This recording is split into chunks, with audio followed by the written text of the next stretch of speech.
Well, to all the sinners and half-wits on Friday night, here we are. We got the 425 hanging out of the Starfire here. Got it out early this morning because I gave up last night. I only had the 2 motor mount bolts to go, so it wasn't a big deal. But because, I'll show y'all, these have,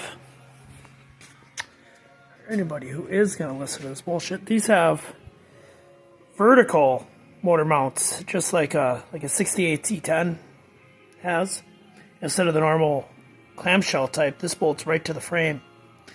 Real neat, actually. I mean, not really efficient because they're kind of a weak motor mount, to be honest. I broke them in my car, but simple.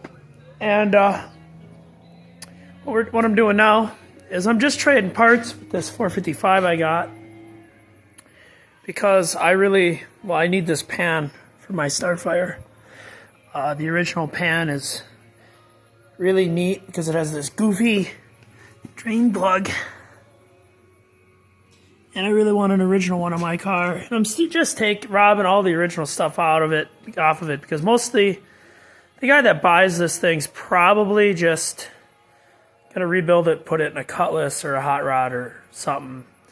And he's probably not gonna give a shit about that original pan. He's probably gonna buy a deeper one, like the one that's on my car now, which I'll trade and put on this 455.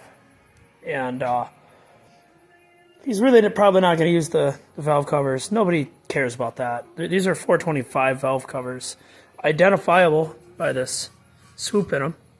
That the bigger engines, like the 455 with the higher lift cams in them and the better rockers with like C and E heads and such, they I guess they'll hit the valve covers.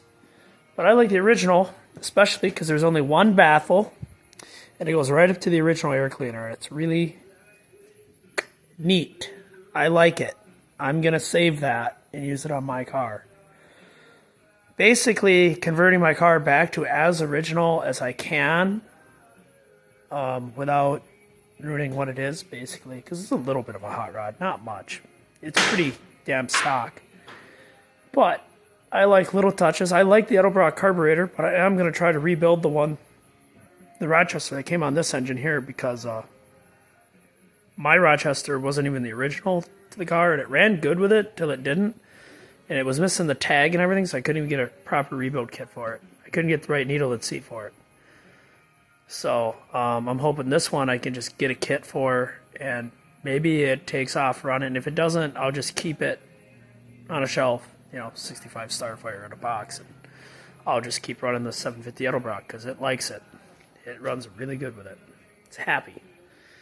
And I got to get this spout off here, which I think is going to require pulling the balancer and doing, because I need this spout for that engine. And I'm just robbing all the little original bits. And then at that point, if this thing doesn't sell, it doesn't sell. I'll just figure out something else, and I'll just rebuild this and run it in something else. Because there's nothing wrong with this engine. They get after it just fine. It's a really good base to build up. I know this one's down on a cylinder, and I'm assuming it's in the heads. So basically what I think I'll do is I'll take the A heads off that engine eventually when I rebuild it. And I'll buy performance heads for that one, and I'll put the A heads on here. I don't know why that engine. This is a 68 engine with a forged crank with a stick provision. It's pretty cool. Pretty cool engine that I bought at a garage sale once. I thought it was a 425, and then I sold it to my buddy, and he left it out in the yard with the intake off it. It's had an interesting life, but come to find out, it is a 68 455 high compression engine with A heads on it, which is a bit baffling. It must have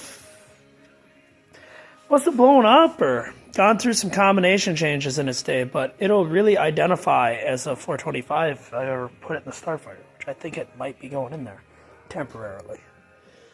And then I'll just rebuild one of the 425s for that. I don't know. Shit gets complicated fast when I start thinking ahead. So, yeah, tonight I'm going to start out just swapping some parts around. Just robbing what I need for this engine and putting the parts from this one, the random parts, on that engine. So that's just what we're doing.